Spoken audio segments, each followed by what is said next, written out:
All right, what you're taking a look at, what I'm trying to see, is that clutch right there. Now this is a variable displacement compressor. It's a 2020 Ford F-150, and I'm trying to get my hand to show you. Let's see, can you see my fingers right there?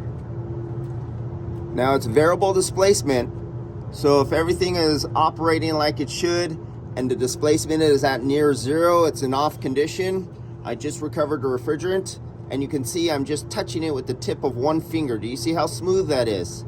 Now, many guys used to think compressors were bad. When the variable displacement compressors were coming out, guys were replacing compressors because they didn't feel no piston restriction. They didn't get that thud, thud, thud of the buildup of pressure from the compression of a piston, and they were just replacing compressors left and right, thinking they were bad.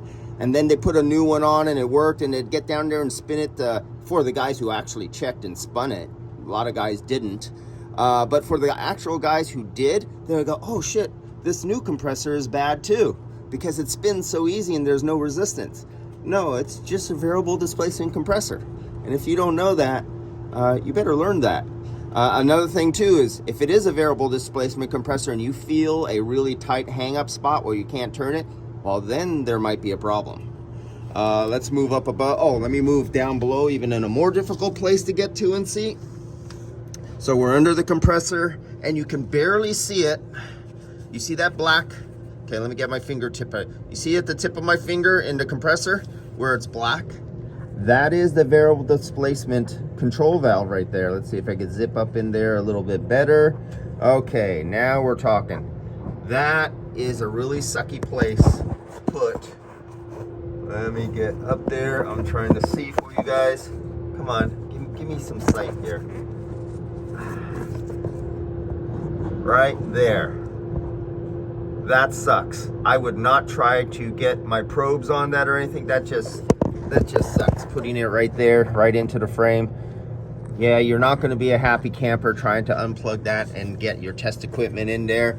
You're going to have to try to find somewhere upstream to tap into the data signal. If you want to read the pulse width modulation on that, or if you want to drive the valve with your compressor control tool to see whether it's the compressor or the valve or anything like that, good luck with that. For you guys who have factory scanners, you could do it through the scanner. Very few aftermarket automotive scanners allow you to actually control that valve. They might let you see it, but even fewer allow you to drive that valve, so you can watch your gauges, so you can see that it's working, you're getting signal down to it, which that protocol has to change, hopefully, and they allow more aftermarket scanners to do this. It all costs to, are they going to pay the manufacturer for that information and the ability to drive that valve? And a lot of aftermarket scanners have opted out of that, unfortunately. But as we get into electric vehicles and more hybrids, to be able to test and drive a compressor, because they'll be electric then, when you get into hybrids and electric compressors and hybrids. Electric compressors, you have to be able to drive them. It'll all be through the computer. Unless you go out of your way to buy a 3-phase inverter and get the plugs and adapters and make up your own wiring harnesses and have easy access to a connection, and you get like your ABB or your Danfoss 3-phase inverter driver, you know exactly what kind of signal goes to the compressor, and you can have a driver external of the vehicle and feed that electric compressor and actually drive it at 600 RPMs, 1600 RPMs, or 6000 RPMs, whatever your little heart desires, and you can diagnose them yourself that way if you don't have the ability to use a OEM scanner or one of the very few aftermarket scanners that allow you to drive electric compressors. Same goes for this compressor control valve. You might have to do a little wire harness tapping into, pull up the schematics, follow it back to some connection somewhere, or do the big no-no and actually puncture wires, especially if you live in really wet areas. The desert, you might be okay, but puncturing wires is a no-no. Okay, that's it for now. Just showing you this one, and this one does have options.